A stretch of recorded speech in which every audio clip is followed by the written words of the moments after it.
으니 어제 보고 오늘 보니까 좋죠? 안 좋으세요? 전 좋아요. 그래서 토일 주일을 두 번 연달아 지낸 것 같아요. 저는 그래서 기쁩니다. 여러분을 만나요. 우리는 흔히 시작이 반이다라고 이야기합니다. 왜 이런 말이 합니까? 시작이 중요하다라는 얘기예요. 시작하지 않으면 아무것도 할 수 없으니까 맞는 말입니다. 그런데 아무리 시작이 좋아도 마지막이 좋지 않으면 그 일은 실패한 것입니다.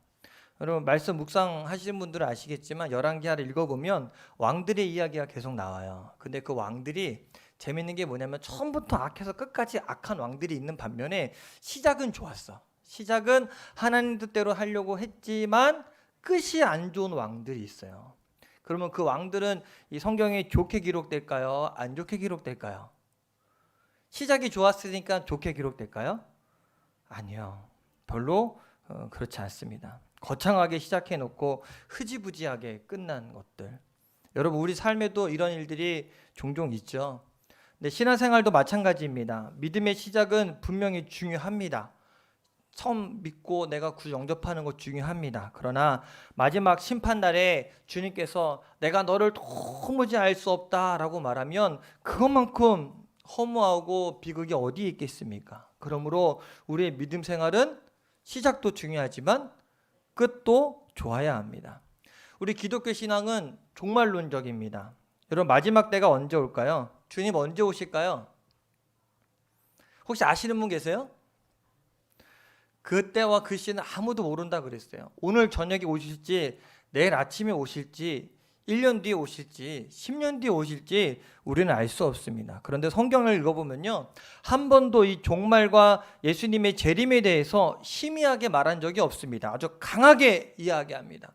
우리가 생각하지 않고 살아서 그렇지 성경을 읽어보면 종말과 예수 그리스도의 재림에 대한 말씀이 성경에 얼마나 많이 나오는지 우리가 알 수 있습니다. 1세기의 어떤 랍비 한 분이 제자들에게 이렇게 얘기했대요. 야, 너네들은 죽기 하루 전에 회개해라 라고 얘기했대요. 그러니까 제자가 물어봅니다. 아니, 선생님, 내가 언제 죽을지 어떻게 합니까? 어떻게 알고 내가 하루 전에 회개하겠습니까? 내일 죽을지 1년 후에 죽을지 어떻게 알아서 하루 전날 내가 회개하겠습니까? 그럼에도 이 랍비가 아무 말하지 않고 죽기 하루 전에 회개하라 라고 가르쳤다는 거예요. 여기 무슨 뜻인지 아십니까? 우리 언제 죽을지 모르니까 날마다 회개하며 살라는 가르침이에요. 정말로 내가 죽기 하루 전에 회개하라는 얘기가 아니라 우리가 오늘 죽을지 내일 죽을지 모르니까 날마다 회개하며 그렇게 살으라는 겁니다. 말하자면 늘 종말의식을 가지고 오늘을 진지하게 살라고 한 것입니다. 만약에 내일 예수님 오셔서 마지막 때가 됐다. 그럼 여러분 오늘 뭐 하실래요?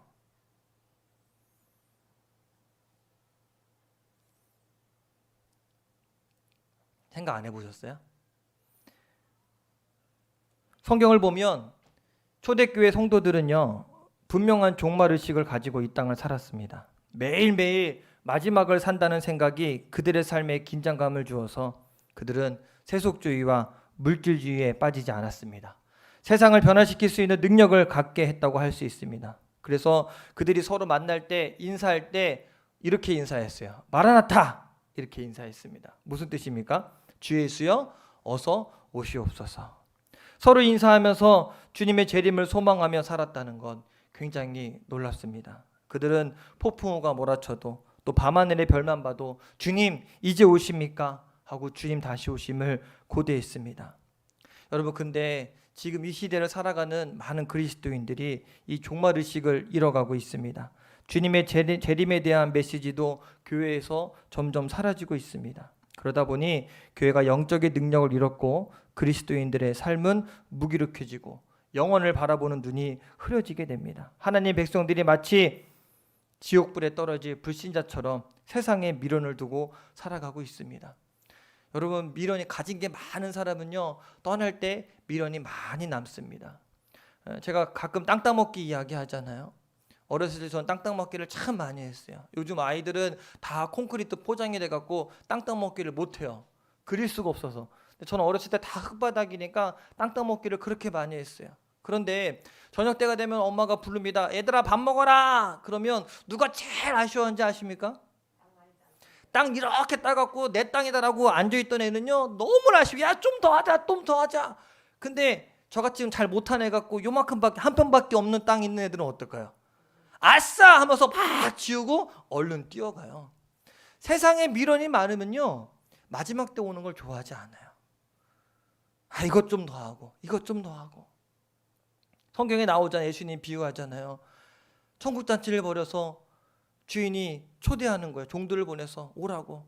그랬더니 사람들이 거기 가는 것이 아니라 아니요 이것만 해놓고요. 소도 팔아야 되고요. 집도 지어야 되고요. 장가도 가야 되고요. 요것만 해놓고요. 요것만 해놓고 마지막 때를 좋아하지 않습니다. 네, 미련이 남아있으니까.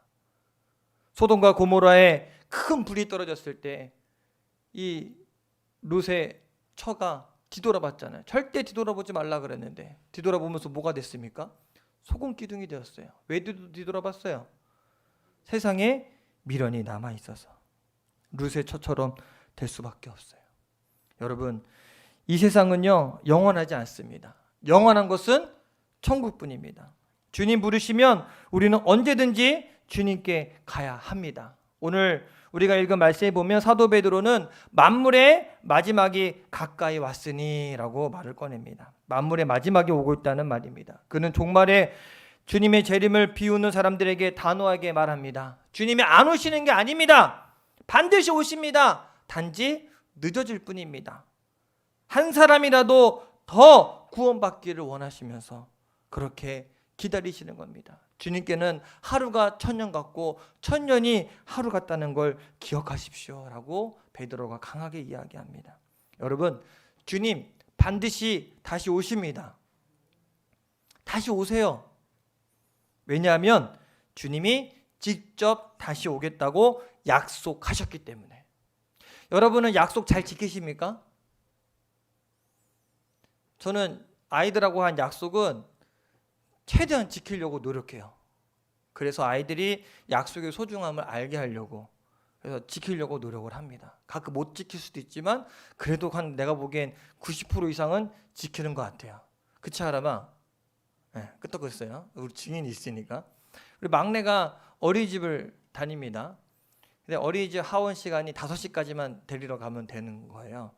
근데 보통은 3시 반에 이제 수업이 다 끝나고 4시 사이에 애들이 거의 다 가고 5시까지는 그냥 아이들끼리 노는 시간인가 봐요. 근데 가끔 저한테 그런 얘기, 아빠 나 1등 하고 싶어. 뭐가? 1등으로 집에 오고 싶어. 그러는 거예요. 알겠어, 아빠가 내일 1등 시켜줄게. 그러면 3시 반에 맞춰서 가야 되거든요. 근데 이게 신호라는 체계가 있기 때문에 맞춰가기가 되게 힘들고 제가 일이 있고 뭐 하면은 힘들거든요. 그래도 최대한 맞춰가려고 그래요. 그래서 35분에 딱 도착했어요. 그러면 내가 하윤이한테 하윤아 너 1등 했어? 그러면 아니야 아빠 어떻게 된 거야? 나보다 범서이가 먼저 나갔잖아. 나 2등 했어. 괜찮아? 2등 해도 괜찮아? 이렇게 얘기를 해요. 그러면 그 다음날 또 얘기해. 아빠 내일은 내가 1등 하게 해줘. 그러면 제가 약속을 하는 날은 지켜주지만 아빠가 내일은 일 있어서 못 가. 그러면 얘가 이제는 알아요. 아, 아빠 약속하면 지키겠구나. 사람도 약속을 지키는데 저도 자녀와 한 약속을 지키려고 노력하는데 하나님의 약속은 분명합니다. 하나님은 단 한 번도 실현한 적이 없으시고 하나님의 약속이 무효화된 적이 없습니다. 그래서 주님은 다시 오겠다고 약속하셨기 때문에 반드시 다시 오십니다. 비록 과거에 이 다미성교회라고 맨날 며칠 매달 며칠까지 정확하게 이야기해서 얘기한 이 사이비들 종말론자들 때문에 거짓말을 해서 그렇게 사람들이 혼란스러울 수 있지만 주님의 약속은 바뀐 것이 아닙니다. 반드시 다시 오십니다. 그때와 그 시를 모를 뿐이지.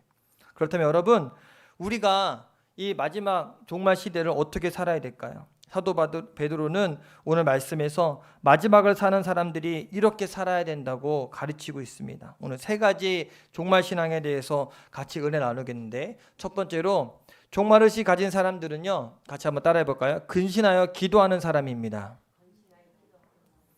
오늘 7절 말씀을 같이 찾아 읽어봅시다. 시작.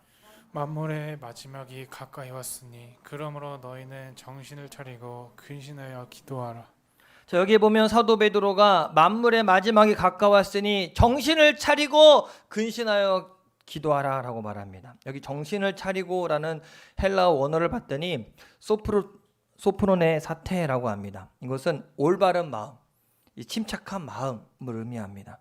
왜 베드로 사도는 만물의 마지막 때에 정신을 차려야 되나라고 말할까요? 왜 침착하고 올바른 마음을 가져야 될까요? 이 사람들이 정신을 차리지 못할 정도로 여러 가지 일들과 사건, 사고, 천재지변과 같은 일들이 일어날 것이고 또 미혹하는 사람들이 일어나서 사람들의 마음을 흔들어 놓을 것이기 때문에 그래요. 따라서 마지막 때가 될수록 정말 정신을 차려야 합니다. 그러면 정신 차리고 마음의 중심을 잡고 흔들리지 않는 삶이 어떤 삶일까요? 그것이 바로 오늘 말씀에 기도하는 삶입니다. 여러분, 기도는요, 영적으로 깨어있다고 표현해도 괜찮습니다. 영적으로 깨어있는 사람이 하나님이 어디에서 일하는지, 무엇이 정말 하나님을 기쁘시게 하는 것인지 그것을 알기 때문에 마음이 흔들리지 않습니다. 여러분, 기도는 하나님과 대화하는 거죠. 여러분, 부모 자식 간에도 대화가 없으면 부모가 뭘 원하는지, 자녀가 뭘 원하는지 알까요? 모를까요? 몰라요. 제가 아이들 성탄절날 선물을 주거든요. 그런데 이제 컸으니까 산타 할아버지도 없는데 물어봐요. 니들 뭐 필요하냐? 근데 필요한 거 사줄게. 근데 쭉 얘기하는데 이제 다른 애들은 이제 하람이도 좋아하는 게 있고 하준이도 좋아하는 게 있고 하윤이도 좋아하는 게 있는데 딸이 문제야. 6학년이 되다 보니까 뭐 필요한 게 없는 거야. 특별히 갖고 노는 것도 없고. 그래서 가끔 마트에 가다 보면 이렇게 세일하는 것도 있고 장난감도 있는데 이제 갖고 놀기엔 얘가 너무 컸고 이거는 또 유치한 것 같고 고민하는데 얘한테 물어봤어요. 너 뭐 갖고 싶냐? 그랬더니 씩 웃으면서 현찰. 현찰. 근데 이왕이면 그냥 주지 말고 자기 잠잘 때 머리맡에 놔줬으면 좋겠대요. 그러면 기분이 더 좋을 것 같대요. 이게 대화가 되니까 뭘 원하는지 알잖아요. 근데 만약 대화하지 않고 마트 갔더니 인형의 집이 괜찮은 게 있어요. 그래서 사줬어요, 걔한테. 그러면 걔가 뭐라 그럴까요? 아, 내가 이거 갖고 놀 나이가 됐냐고 하고 아마 뭐라 할 겁니다. 여러분, 하나님과의 대화도 마찬가지인 것 같아요. 기도하면 하나님이 뭘 원하시는지 우리가 알 수 있어요. 기도하면 하나님의 때가 언제 임하는지 우리가 알 수 있어요. 그러나 기도하지 않으면 이 땅에 일어나는 모든 일에 우리 마음이 흔들리게 됩니다. 마치 캄캄한 길을 걷는 것처럼 불안하기 때문에 여러분, 따라서 기도해야 우리의 마음의 중심을 잡고 흔들리지 않는 삶을 살 수 있습니다. 그래서 이 베드로가 정신을 차리고 근신하여 기도하라 이렇게 말한 것은 자기 경험에 의해서 한 말입니다. 베드로가 겟세마네 동산에서 예수님이 기도하실 때 꾸벅꾸벅 주니까 예수님 베드로한테 뭐라고 이야기합니까? 야, 너는 나와 함께 1시간도 깨어 있을 수 없냐? 시험에 들지 않고 깨어 기도하라 라고 이야기했어요. 근데 베드로가 그 말을 듣고도 예수님 내일 또 만날 건데 뭘 그러세요? 라고 마음으로 생각할 거예요. 그러고 나서 기도했습니까? 아니요, 꾸벅꾸벅 졸았어요. 그냥 잠자고 말았어요. 여러분, 그 후에 어떻게 됐습니까? 대제사장의 하속들이 주님을 잡으러 왔을 때 잠에서 깬 베드로가 칼을 뽑아갖고 이 말고의 귀를 자르고 그 열심히 더 특심이 돼갖고 예수님을 지켜준 것이 아니라 막상 예수님이 잡혀가고 나니까 어떻게 합니까? 예수님을 3번이나 부인하는 그런 일들을 겪고 맙니다. 우리가 기도하지 않으면 하나님의 방향과 어긋난 방향으로 가기 쉽습니다. 자기 생각, 자기 감정대로 행하다가 비참한 일을 당할 수밖에 없다는 것을 알아야 합니다. 반면에 우리 주님은 늘 기도로 사셨습니다. 기도로 하늘 아버지와 교제했고 기도로 하늘 아버지의 뜻에 알고 순종했습니다. 그러므로 여러분, 우리 역시 기도해야 합니다. 왜 사람들이 마음에 갈대처럼 흔들립니까? 왜 그렇게 유혹에 약하고 잘 속습니까? 기도하지 않아서 그렇습니다. 혹시 여러분 기도를 놓치고 있지 않습니까? 기도합시다. 기도의 능력을 회복합시다. 여러분, 어느 때든지 기도의 자리에 나오시게 되길 바랍니다. 우리 교회는 문 안 잠깁니다. 그리고 누구나 저 히터 틀고 따뜻하게 있을 수 있어요. 전기세 신경 쓰지 마시고 어느 때든 교회 오셔서 기도합시다. 교회 못 올 것 같으시면 집에서도 기도합시다.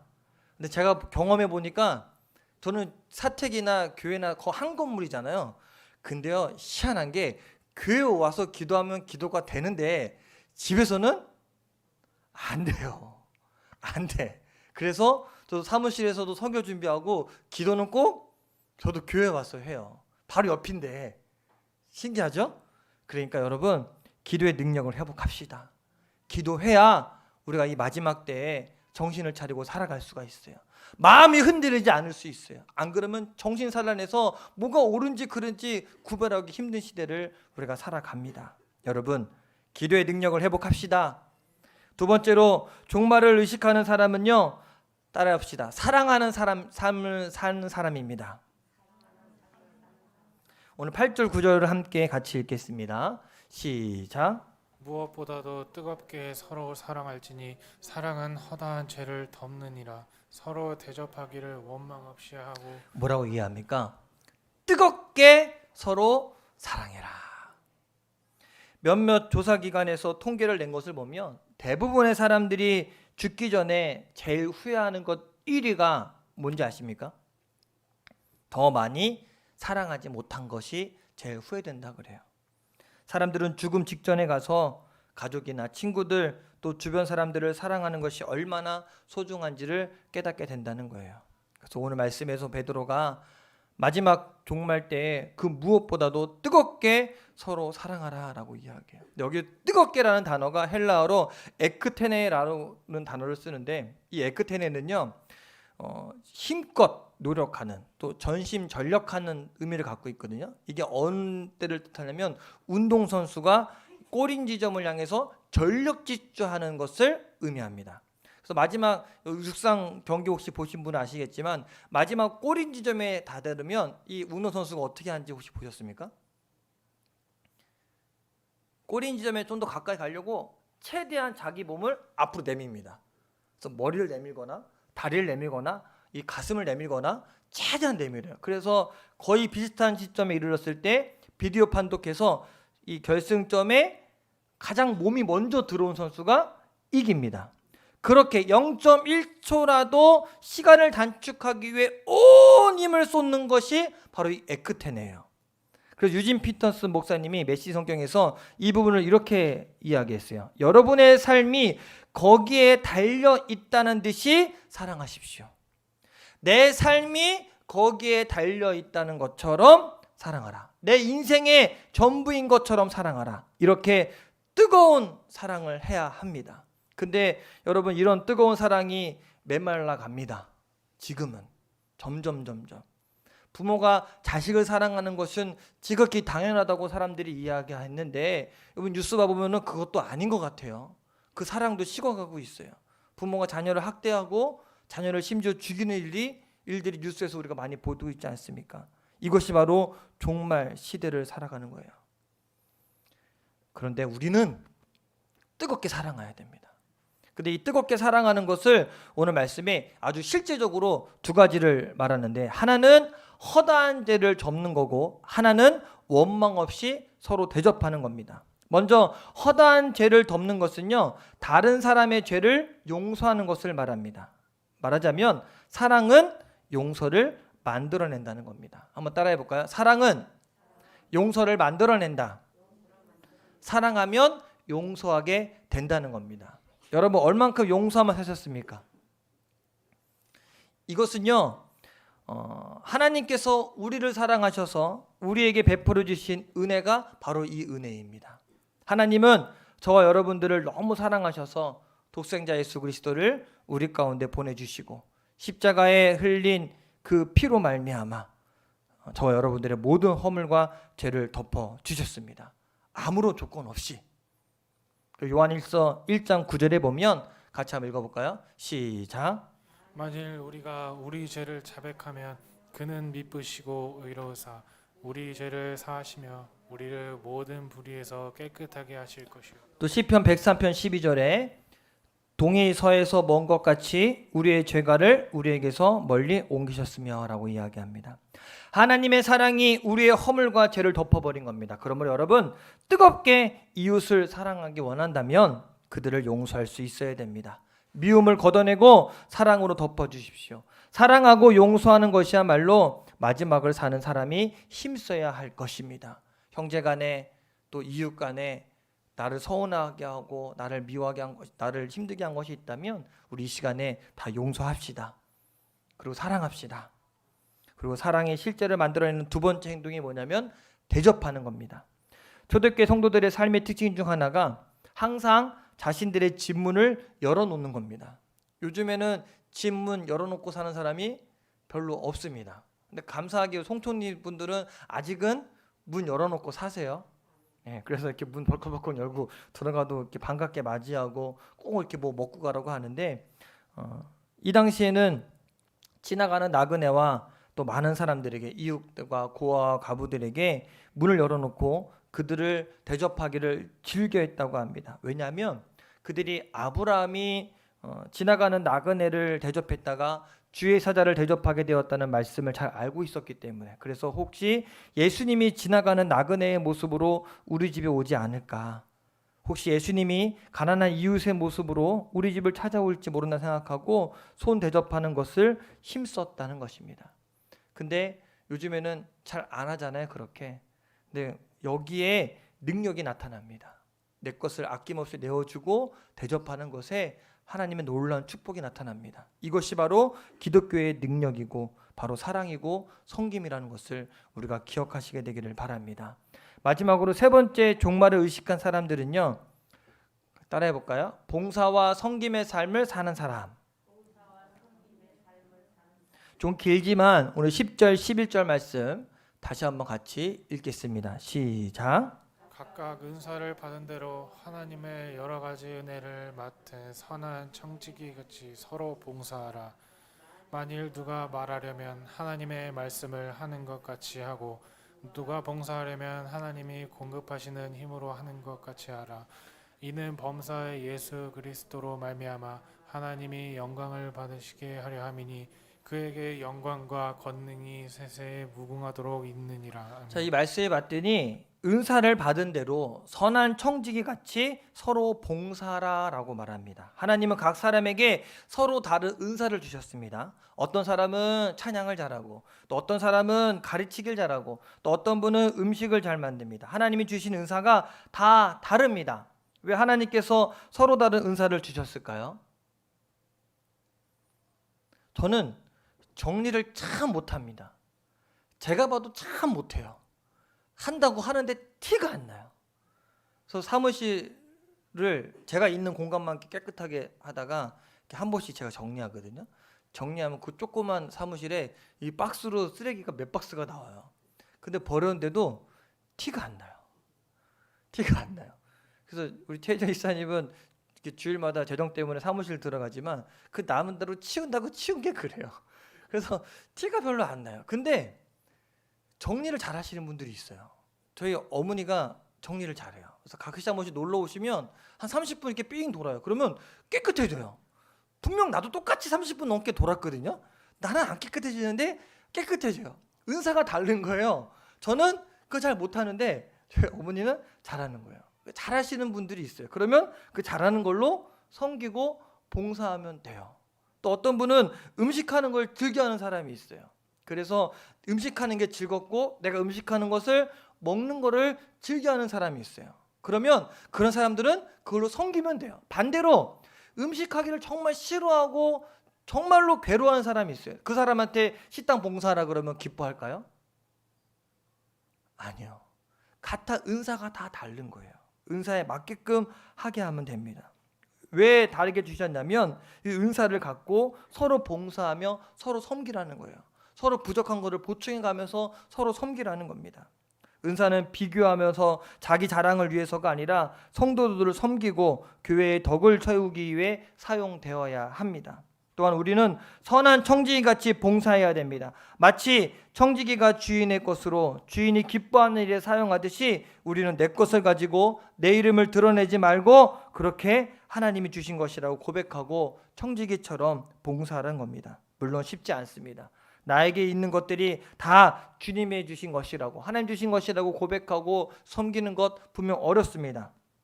그래서 베드로 사도가 내 힘으로 하지 말고 하나님이 공급하시는 힘으로 하는 것 같이 하라라고 이야기해요.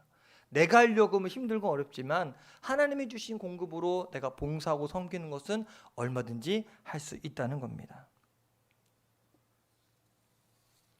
그런데 왜 이렇게 해야 되냐면 오직 하나님께 영광을 돌리도록 그렇게 우리가 말하고 봉사하라고 이야기하는 거예요. 섬기라고. 1994년 안도연이라는 시인이 발표한 시집이 외롭고 높고 쓸쓸한이라는 시가 있는데 여기에 아주 굉장히 짧은 시가 나와요. 제목이 너에게 묻는다라는 제목의 시입니다. 여러분 아실 겁니다. 연탄재 함부로 발로 차지 마라. 너는 누구에게 한 번이라도 뜨거운 사람이었느냐. 굉장히 짧죠. 여러분 많이 들어보셨을 겁니다. 이 짧은 글이 이 시의 전부입니다.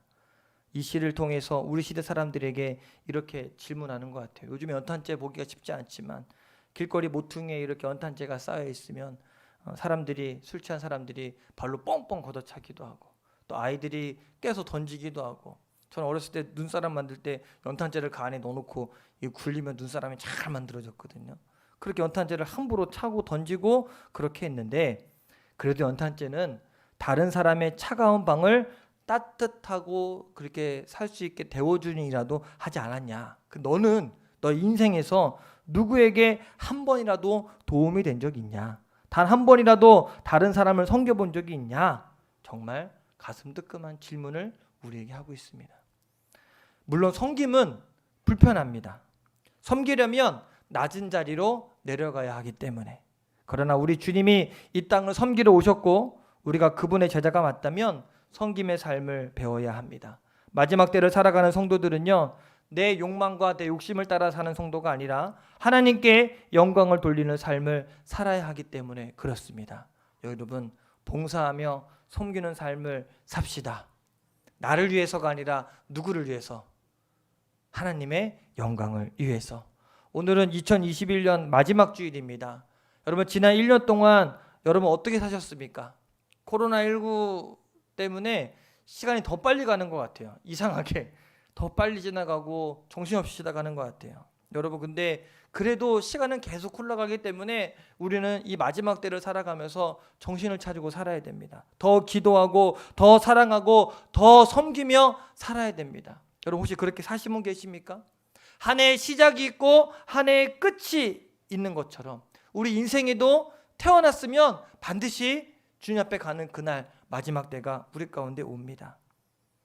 그러면 여러분 이 종말의 때 주님 오실 때를 생각하면서 매일매일이 마지막을 사는 삶을 사시게 되길 간절히 축원합니다. 더 기도하고 더 사랑하고 더 봉사하고 섬기며 살다가 주님 오시는 날 기쁘게 주님 만나는 저와 여러분 되시길 주님의 이름으로 간절히 축원합니다. 우리 서로 인사 한번 해볼까요? 주님 곧 오십니다. 더 사랑하겠습니다. 더 기도하겠습니다. 더 봉사하겠습니다. 더 섬기겠습니다. 말대로만 삽시다. 네. 우리 같이 이 시간에 찬양 같이 기도할 때 주님 다시 오실 때까지 찬양이 있어요. 우리 올해 참 많이 불렀는데